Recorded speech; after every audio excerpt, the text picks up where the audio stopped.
I'm Beverly. I'm Kate. And I'm Sonya. And today we're dishing with you at the Melting Pot at 1220 19th Street Northwest. And we are dishing some fabulous fondue. Today we have things from the big night out. Today we have Boston Lager cheddar cheese fondue, which is basically yummy hot cheese. I think there's some spices in there, and all I know is that it's really, really good. Really good. The Big Night Out is actually a 4-course fondue menu that's paired with wine or with beer, and they change it biannually, so this one is actually an exploration of the United States. And they have some desserts as well. So we're in Boston, and later we're going to try the chocolate wildberry crunch, which is their take on peanut butter and jelly. Ooh. Great place to come for Valentine's Day, a great place to come with friends. It's just great a place to share. And our guest today is Gail Spilsbury. She is the author of this fantastic, beautiful, picturesque book, Washington Sketchbook. Now, you aren't the actual artist, but you have compiled all of these beautiful pictures into a compendium. Yes, I have. I was in the Library of Congress, and I found these drawings. They were donated to the library over 60 years ago, and they were a collection of drawings by one artist, which is very rare. And they were done in 1917 to 1918, so they're almost 100 years old. And they're of the Potomac River and all the landmarks we love here in Washington. And I said, Washingtonians are going to love these pictures. And then began the saga of researching them, following the artist's footsteps everywhere and seeing what is there today, what's been changed, and writing the historical anecdotes. And did you have any other connection to this artist? None.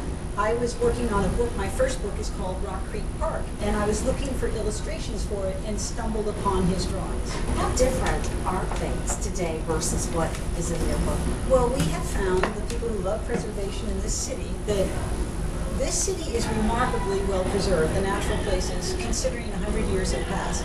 And that is because there have been generations of people who care, and each generation builds and passes on the torch to the next. So Washington is looking good.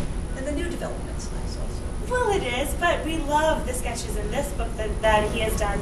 Can you tell us a little bit about some of your favorites? Yes, I love the tidal basin that shows the cherry blossoms, because that's a fixture of Washington, D.C., and I love all the Potomac pictures. Widewater, the C&O Canal, and the mills out in Maryland.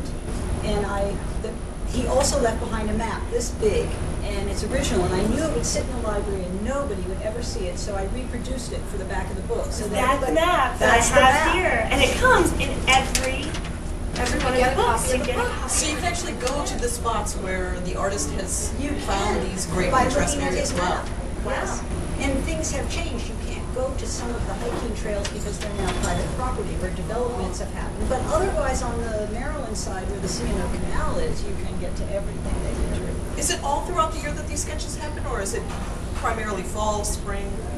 He sketched over a period of about a year and a half, and so you see various seasons, like spring at the tidal basin with all the beautiful cherries. But you see a winter scene at Great Falls where everything is iced over. So. Now, you clearly thought that it was important to put all of these into a book. Yes. Like, what do you think demand for something like this is? We need those historical, not just picture books, but historical books, reminders of how things were.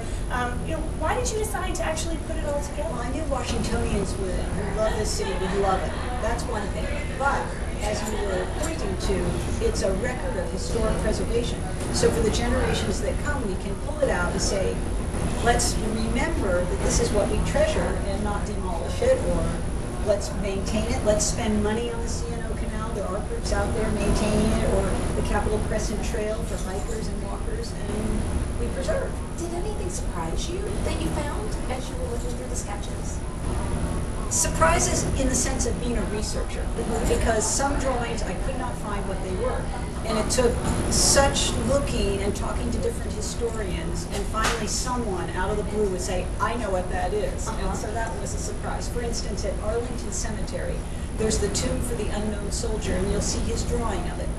His drawing doesn't look anything like the tomb that is there today, which is very white and ornate and grandiose. And the historians at Arlington Cemetery didn't know, and other people didn't know, but a tour guide said, oh, that's before they put the big white sarcophagus over it. So I Wow. Now, were you an outdoorsy kind of person before? Yes, I love the outdoors. So this brings your two loves together. It does. And what happened to that first book that you were working on? Did you finish that one first? I did. Okay, so it's you called actually... Rock Creek Park, and it's hard to find now. It got out of print, but the Rock Creek Conservancy is thinking about maybe issuing a print so that it's a fun book. It's just the history of Rock Creek Park. Well, it sounds like now you've started a series of history books, Yes, in a way. related to the nature. and What's everything. next? I don't know, but I saw that a new collection has been donated to the Historical Society, the Kiplinger collection of art and all kinds of documents, and I thought, oh, I better not take a look at that because Because then you know where your next project will be coming from. So many Washingtonians don't really realize that they can go to the Library of Congress, they can research these things, and it's very easy to do. Do you have any tips for folks who have a special interest in something Washington or even related if you to the... don't, if you go into the Library of Congress Prints and Photographs Division especially, and the National Archives, it is an emporium for anybody who wants to write a book. It hasn't been tapped yet. This city has resources, and you can just go make a book on something. It's all there. There's just a lot. It sounds fascinating, and sounds like there may be many more surprises and untapped gems there for us to There uncover. are. Go out and do it. Washington is full Well, we're going to have to. We're going to go on a walking tour with this, and we're going to check out your book. Make sure everybody gets to see a Washington sketchbook with drawings by Robert L. Dickinson. The author is right here with us, Yep. Gail Spilsbury. Thank you so much for being you. with us. We've learned a lot, and we appreciate having you on. And as always, we love having you with us, so don't forget to follow us on Twitter at The District Dish, and be our fan on Facebook and tell us who you'd like to see us dishing with next time.